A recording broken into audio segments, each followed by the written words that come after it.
Bonjour à tous et bienvenue dans cette nouvelle émission de Bouquin Bouquine, l'émission des livres et de ceux qui les dévorent. Flo au micro, Delphine au micro. Bonjour Delphine. Bonjour Flo.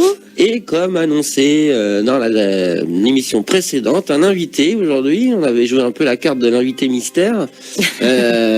Bonjour William. Salut. Je t'ai invité, je t'ai tweeté. On a utilisé les réseaux. J'étais tweeté un dimanche parce que déjà ça m'intéressait vraiment beaucoup de te recevoir. Moi, je t'avais déjà entendu dans les locaux de graffiti, je crois que c'était dans l'émission de Fallait pas le dire. C'est ça, on s'était croisés, ouais. On s'était croisés. Et puis un dimanche où j'embauchais le cœur saignant, j'allais m'enfermer dans un dortoir.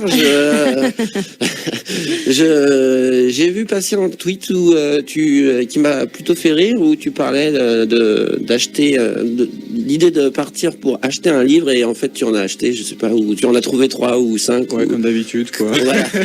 Et cette petite manie m'a fait rire parce que j'ai un peu la même, et du coup je me suis dit tiens, c'est l'occasion, donc je te tweet, je t'invite dans Bouquin Bouquine. Et puis je sais qu'on a une passion aussi en commun qui est la photographie. Ouais. Donc voilà, je me suis dit banco, on y va. Et donc tu as répondu favorablement et te voilà autour de cette table en ce matin. Et donc c'est plutôt moi je suis plutôt content. C'est une émission bricolée, hein, on est sans filet encore une fois comme d'habitude. C'est freestyle comme tu disais en antenne. Et puis donc on va profiter un peu de cette demi-heure pour discuter. Je t'avais demandé de venir avec quelques lectures coup de cœur.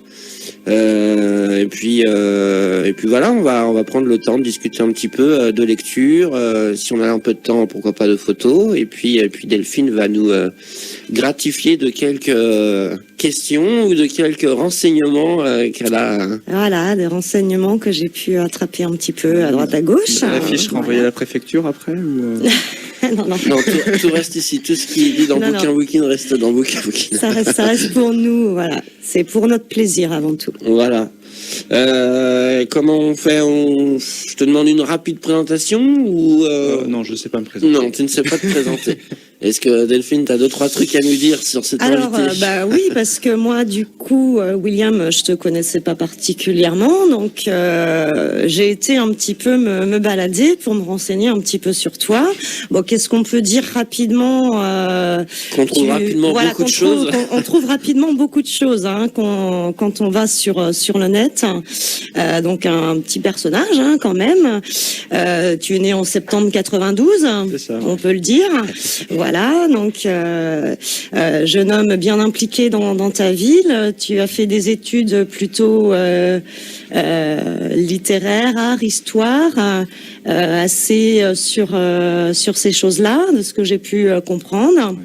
Enfin, pas nécessairement dans les études après. Les études, c'est un peu compliqué. Pas mal engagé dans le monde associatif. Ça, ouais. Donc ça ressort quand même beaucoup dans ce que j'ai pu attraper sur le net. Militant, engagé. Il y a des causes pour lesquelles tu te bats, on peut le dire.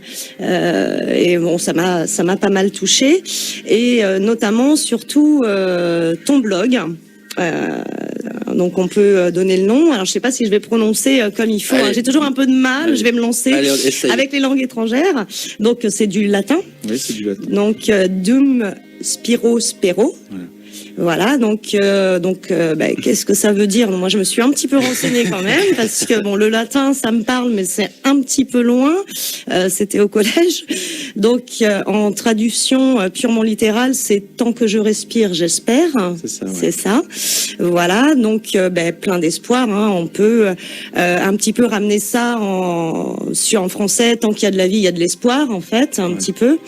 Voilà. Et dans ce blog, eh bien, quand on clique dessus, on a une première phrase qui nous dit, voilà, blog de William Chevillon, militant associatif passant sa vie dans les musées, les archives et les salons de thé. Voilà.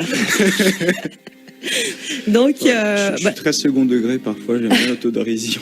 Il faut un peu en extrême parfois, mais bon, voilà. Voilà, avec une superbe photo où que l'on voit, j'ai trouvé ça assez sympa en fait, effectivement. Une superbe photo où tu étais place Napoléon. Voilà, avec Philippe Ramette, ouais. Je fais un Shazam avec Philippe Ramette. qui fait apparaître. Voilà. Alors moi, c'est Philippe Berthaud qui a fait la photo, donc je pense que c'est important de le citer. Ouais. Oui, Philippe Berthaud qui a fait la photo où tu es avec lui. Et moi, j'y étais présente sur la présentation des photos de Philippe Ramette, place Napoléon. Donc, on a pu voir, très intéressant pour ceux qui ont pu participer à cet après-midi-là. Et voilà, donc on découvre, on descend un petit peu sur le site, et là on tombe sur des textes. Donc c'est toi qui écris le blog, où tu expliques un petit peu tout l'art de la ville. Il y a pas mal de choses. Dernièrement, c'était assez artistique, donc sur le urbanistique, sur la place Napoléon, pas mal de petites choses comme ça. Le 1% artistique, et puis après quelques personnages qui vont ressortir, Jean Zay, Pierre Chéniaud, un mec du coin. Enfin voilà, on découvre ça sur le blog. Puis l'affaire Carlos Cruz Diaz aussi. Oui, notamment. On peut parler d'affaires avec le gros dossier. Le gros dossier, on comprend assez vite que c'est un gros dossier. C'est assez énorme, quoi. Et même ici au niveau local, ça a été minimisé par rapport à l'importance que ça a, quoi. À l'ampleur, oui. Sachant que tu avais mis un peu en alerte. Si tu veux, ça faisait des années que je fais ce travail de référencement et puis de sensibilisation des collectivités. Sauf que là, le jour où j'ai constaté la destruction de l'œuvre, j'ai envoyé j'ai pris le temps de prendre le recul parce que c'était déjà foutu, donc j'ai écrit quelque chose, j'ai envoyé ça aux différents services concernés, à la presse, etc. Et je reçois un mail d'un directeur de service du Conseil général. Ah, c'est vous qui, il y a quelques années, nous avez dit que cette œuvre était un peu en danger. Ah mince, on n'y avait pas pensé. Et voilà, donc c'est vrai que les gens n'ont pas forcément cette sensibilisation, donc c'est un peu compliqué, quoi. En Vendée, c'est un peu particulier. Pas toujours très réactif. Voilà, quoi. Mais bon. Après, il y a quand même on comprend assez vite en suivant le blog, parce que j'ai lu pas mal de choses dessus, que suite à cette alerte que tu as donnée en fait par rapport à cette œuvre là, que derrière il y a quand même eu des retours et qu'il y a du monde qui a réagi un petit peu. Voilà, il y a du monde qui a réagi, c'est-à-dire qu'au début il y a eu une réaction assez importante dans le milieu de l'histoire de l'art, etc. Même au niveau de l'artiste, on prévoyait des lettres ouvertes, des choses comme ça. Et puis là, il suffit qu'il y ait une estimation complètement hasardeuse, parce que voilà, on s'en fout et puis c'est même minimisé. Il suffit qu'il y ait une estimation à 200 000 € pour que les gens, pour qu'il y ait un buzz monstrueux qui se crée, quoi. Oui, en fait, voilà. C'est là que tu te dis merde, quoi. Est-ce que l'œuvre d'art, elle a une valeur autre que financière? Voilà, c'est ça qui est un peu dommage derrière. Avant de retourner aux lectures, donc je continue donc en présentation générale pour l'instant. En se baladant un petit peu sur le blog, on voit aussi donc effectivement que tu aimes beaucoup la lecture et la musique. Donc également, parce qu'on a quelques musiciens qui ressortent. Moi, de ce que j'ai pu voir, j'ai retenu Barbara. Barbara, ça c'est indispensable. J'ai retenu aussi donc Yann Tiersen sur des textes de Dominique A. Pas mal. Ils se mélangent tous les deux. C'est compliqué. Et puis il y en a un que j'aime beaucoup, c'est Patrick Wolf aussi, un artiste britannique pas très connu en France, et qui je pense gagne à être connu parce que justement il fait de la chanson à texte, et voilà, c'est pas de la chanson qui coulole, quoi, il y a du fond derrière, quoi. Voilà, donc plutôt derrière toujours de la chanson à texte. Puis des trucs que j'ai découvert sur Graffiti aussi, donc François and the Atlas, and the Atlas Mountains par exemple. Super deuxième album. Il y a quelques petits souvenirs de Graffiti quand même, quoi. D'accord. En revenant sur la lecture, donc moi il y a un auteur que j'ai particulièrement aimé, qu'on avait chroniqué sur le livre City, qui est ressorti, c'est Alessandro Baricco. C'est ça, Est-ce que tu veux nous en parler un petit peu? Alors Alessandro Baricco, je l'ai découvert, c'est une prof, je dis bonjour, c'est lyonnaise, Claudie, prof de français que j'ai eu en troisième, puis voilà. Parler d'Alessandro Baricco, donc faut lire Soi, c'est super, etc. Donc qu'est-ce que j'ai fait? J'ai lu Soi, et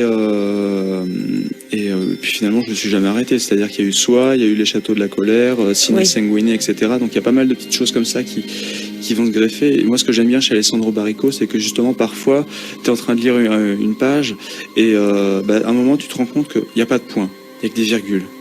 Des points-virgules, des virgules. Et là, tu prends ta respiration, tu lis, et au bout de 3 minutes de lecture, tu as déjà fait 2 pages, quoi.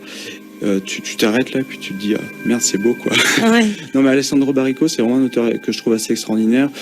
Puis même dans son parcours en Italie, ce qui est intéressant, c'est que justement il va être dans le partage, il va être dans le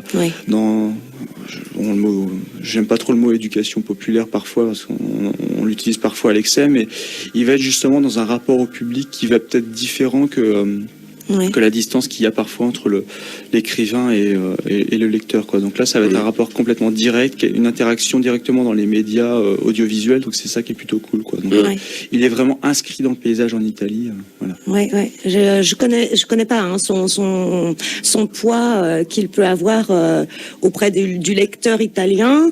Donc j'avais lu quelques je pense que c'est un bon repère, si tu veux, dans l'Italie qui est qui est dans un état de déliquescence à un point où on en oublie les fondements historiques du pays.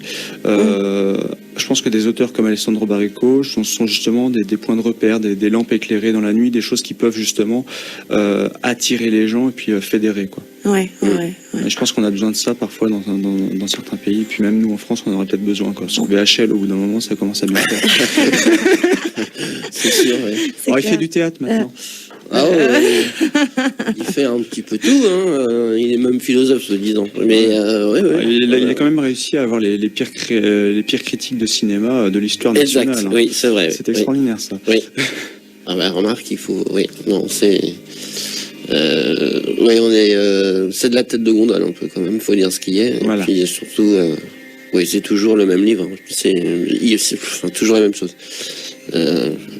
Je passerai sur les commentaires. On va digresser. Passons à autre chose. Oui, tu voulais dire. Oui, alors en fait, tu es venu justement avec un de ces livres. Est-ce que tu peux nous en parler? Parce que je le connaissais pas, moi, ce livre de Baricco. Alors ça, c'est Océan Mer. Océan Mer, donc c'est un bouquin Alessandro Baricco, donc qui va se dérouler autour d'une pension, la pension Almayer. Donc c'est un lieu complètement isolé au bord de la mer.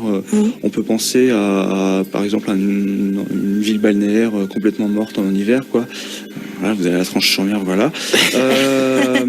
Mais finalement, ce qui est assez extraordinaire, c'est que vous avez 7 histoires. Donc au début, vous êtes un peu paumé, il y a 7 personnes différentes, et tout le monde va se retrouver. Et il y a une cohérence finalement qui va être superbe. C'est-à-dire que la mer, justement, va être un moyen que chacun soit sincère avec lui-même, chacun soit sincère également avec les autres. Donc c'est un peu quelque chose de fédérateur. Et voilà. Et quand je parlais tout à l'heure de prendre sa respiration, etc. Dans ce bouquin, dans l'édition originale, traduction française, donc l'édition qui n'est pas en poche.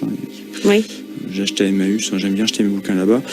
Quand on est page 136, 137, dans ces eaux-là, à un moment, on est complètement aspiré par le bouquin, et puis quand on s'arrête, là, on vient de se prendre une claque dans la gueule, quoi. Donc c'est assez... Ce bouquin, il est assez extraordinaire.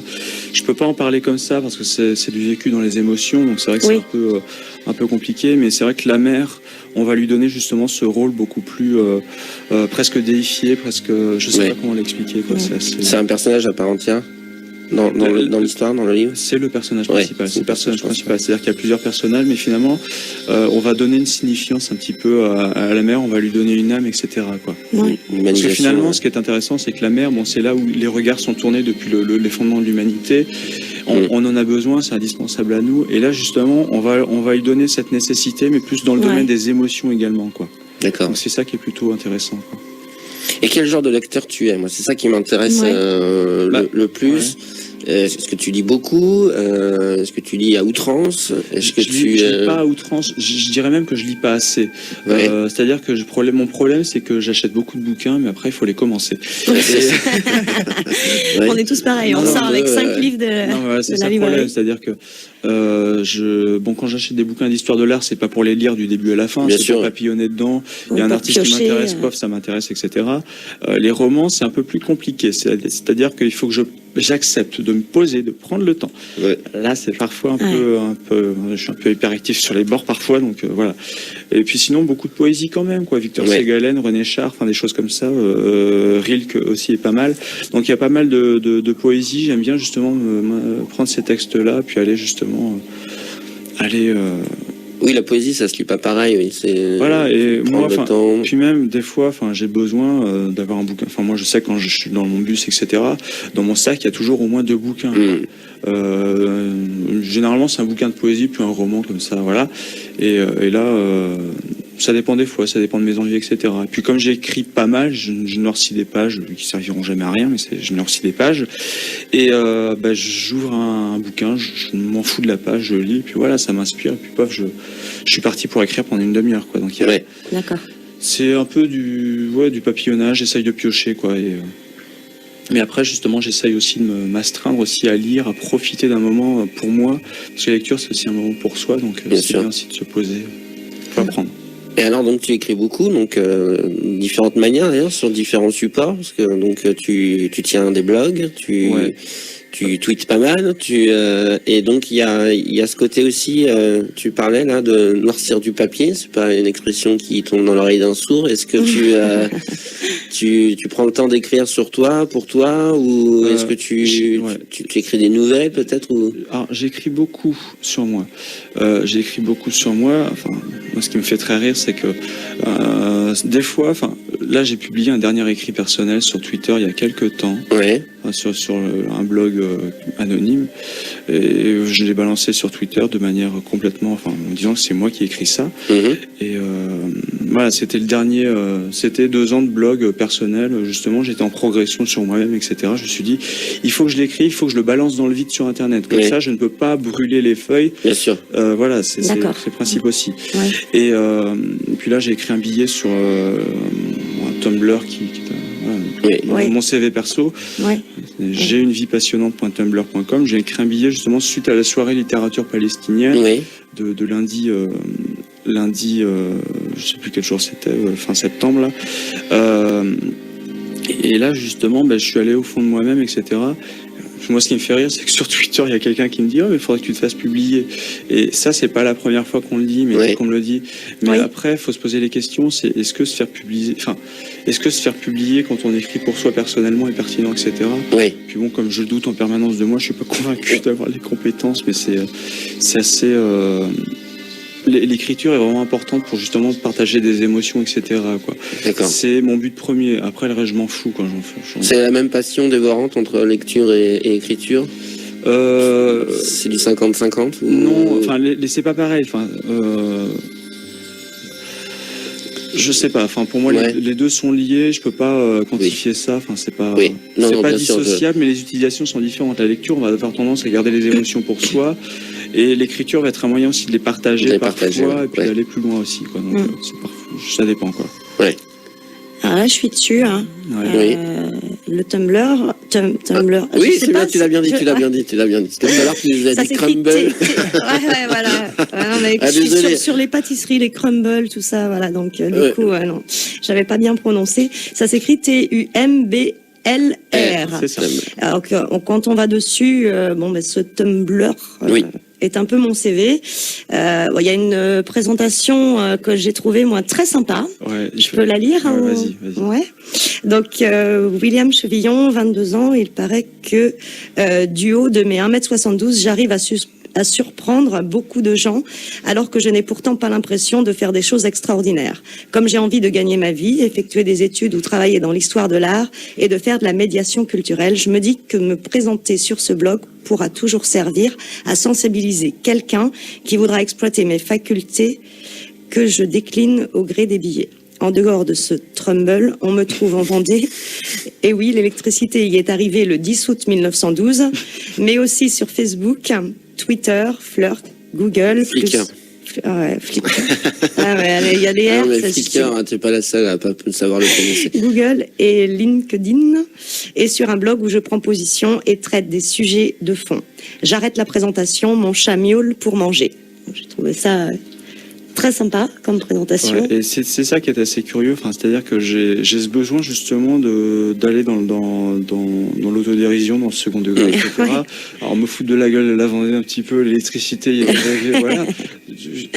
Rebondir sur un cliché de manière assez que je trouve assez drôle finalement. Et cette nécessité-là, fait de me présenter comme ça, elle permet aussi de me faire un peu violence, quoi. Enfin, c'est-à-dire que j'ai beaucoup de mal, donc du coup, extérioriser ça, ça me permet justement de, oui, c'est un peu dur, quoi. Il faut assumer après, quoi. Mais c'est pas grave, c'est comme ça que j'arrive à me construire. Ouais. Donc, dans un moment, voilà, quoi. Ok. Oui, non, vas-y. Oui, j'aimerais bien qu'on reparle de lecture que tu as apporté, que tu aimerais nous faire découvrir. Ouais. Alors moi, j'ai amené un livre, enfin de François Beaune. Alors François Beaune, c'est un écrivain qui est en résidence en ce moment. En ce moment, donc au Grand Air, enfin à la scène nationale du Grand Air. Donc il va être en résidence plusieurs fois en Vendée jusqu'en 2016, je crois. Donc là, je l'ai rencontré, on s'est vu il y a quelques semaines, on a discuté pas mal. Je l'ai emmené dans des lieux où justement personne ne va. Allez voir.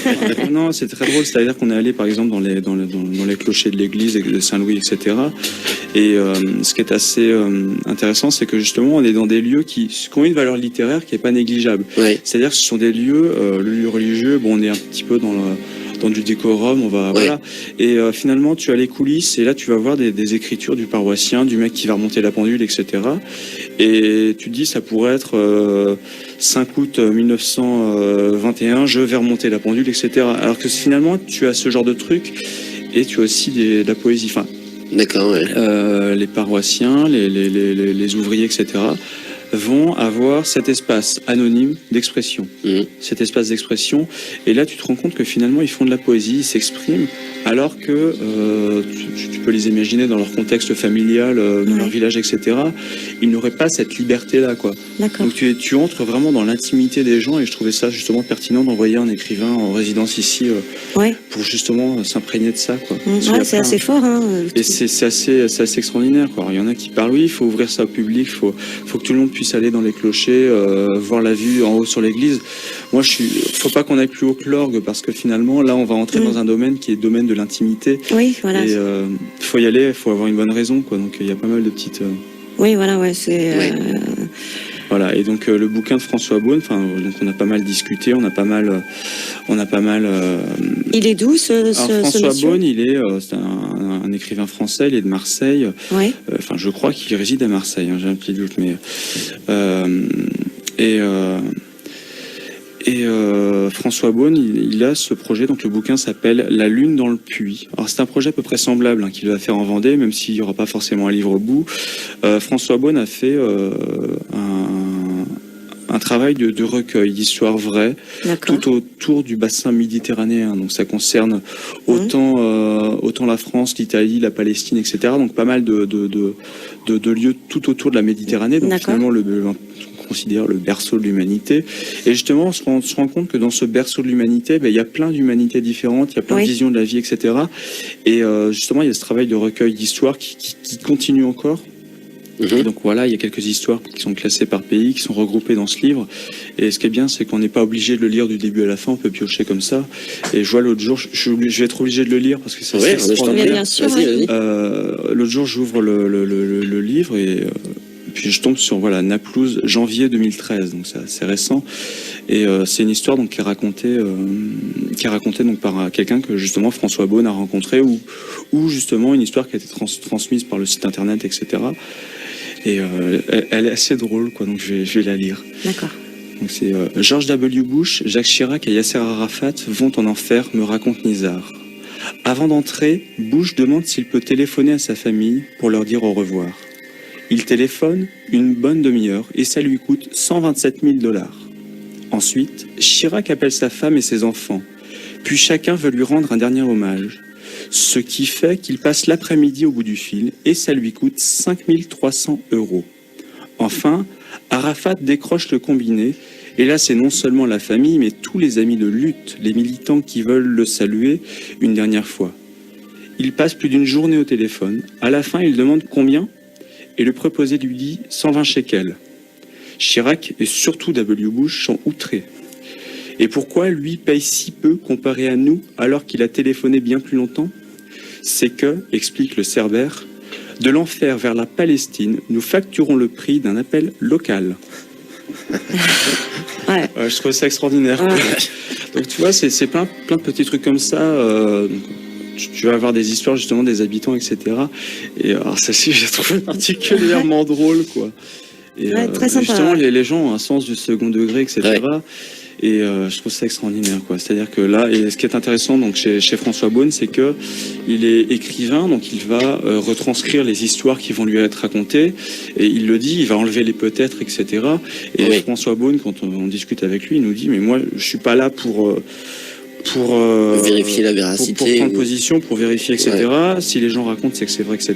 Ouais. Et mon rôle d'écrivain, c'est pas de mettre l'histoire à ma sauce, c'est justement de m'effacer, de justement transposer le mieux possible. Le mieux possible, le vrai. Il accepte de se mettre en retrait par rapport au texte, même s'il va les modifier en les mettant au présent, etc. Oui, d'accord. C'est juste pour leur donner plus de sincérité, quoi. Donc il va se mettre un peu en retrait. Et François Beaune, c'est vrai que c'est un auteur que je découvre, et même et déjà je trouve ça assez extraordinaire, enfin comme manière il a une manière d'écrire que j'aime beaucoup. On va en entendre parler en Vendée dans les prochaines années. On commence déjà à en entendre parler un petit peu parce qu'on va le revoir. On va pouvoir aussi poster des histoires vraies en passant par la scène nationale du Grand Air. Donc pas mal de petites choses qui vont se créer. Et François Beaune, il a co-organisé une soirée littérature palestinienne. Oui. Justement, j'ai envie d'en parler. Soirée littérature palestinienne, donc au théâtre municipal, dans le cadre de la semaine, justement la semaine palestinienne. Oui. Et c'était un moment assez extraordinaire. C'est-à-dire qu'il y avait présence déjà de Leïla Chaïd, qui est ambassadrice de Palestine, et pas de l'État palestinien, vraiment de Palestine, auprès de l'Union européenne et puis la Belgique ou un autre pays. Leïla Chaïd, donc, était à La Roche-sur-Yon, c'est assez extraordinaire quand même. On avait Oliver Rowe, donc un écrivain, Elias Sambar, qui lui est également un écrivain, et puis donc justement François Beaune. Donc on a eu ces 4 personnages sur la scène du théâtre, avec Christophe François de la scène nationale du Grand Air, donc le Maison Gueffier, et c'est Christophe, j'ai un petit doute, mais j'ai un peu de mal parfois avec les prénoms. Et ce moment-là était assez extraordinaire, c'est-à-dire qu'il y avait des gens, ils venaient là pour profiter d'une soirée littérature, ils n'avaient pas forcément d'avis justement sur la question palestinienne, etc. Et je suis sorti là, je me suis rendu compte d'un truc, c'est-à-dire que depuis que j'ai 12 ans, je connais la cause palestinienne, je suis favorable justement à ce que des deux côtés la population soit écoutée, etc. Qu'il y ait un respect, etc. Et finalement, tous les arguments politiques, techniques, etc. Voilà, au bout d'un moment, ça fonctionne plus, quoi. Les gens s'en foutent, quoi. Et je suis sorti de ce moment-là en me disant, mais merde, quoi. Un truc qu'on n'a jamais fait, c'est qu'on n'a jamais parlé des gens, on n'a jamais parlé justement du vécu des personnes là-bas, la population, de leurs émotions, de leurs ressentis, etc. Et tu sors de là-bas, finalement, tu es presque convaincu que voilà, il faut pas nécessairement une position pour Israël, pour la Palestine, enfin bref, mais au moins justement une considération des habitants, de l'humanité qui est en chacun d'eux, et ça c'est quelque chose qui est assez fondamental. Et ressortir de cette soirée-là, ça a été assez extraordinaire, c'est-à-dire qu'on a j'ai la conviction, si tu veux, que dans 25 ans, les gens en parleront encore, quoi. Les gens qui étaient là, beaucoup ont justement vécu un moment assez intense, assez fort. C'est vrai qu'au début, voilà, c'est la question de la Palestine, donc c'est un sujet qui fait débat. Donc évidemment, la fouille à l'entrée du théâtre, dont tout le monde n'a pas compris. Voilà, ça paraît normal aussi. On va pas non plus donner le bâton pour se faire battre. Donc c'est vrai qu'on savait pas trop comment que ça allait se passer. On se disait si une fouille au début, est-ce qu'il y a un risque, etc. Et finalement c'était juste fabuleux, quoi, comme moment. Et je pense que beaucoup de gens sont sortis grandis, même s'ils n'avaient pas. Voilà, quoi.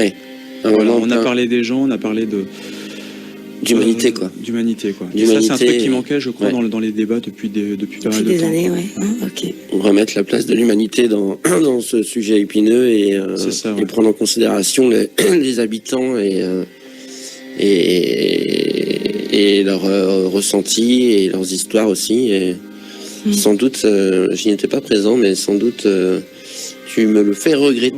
Il y a une vidéo qui a été faite, elle sera peut-être diffusée, je sais pas. Donc, d'accord. Je sais qu'il y avait un vidéaste qui était là, donc on verra bien. À surveiller, Eh bien, chers amis, il va le temps de nous laisser déjà. Déjà.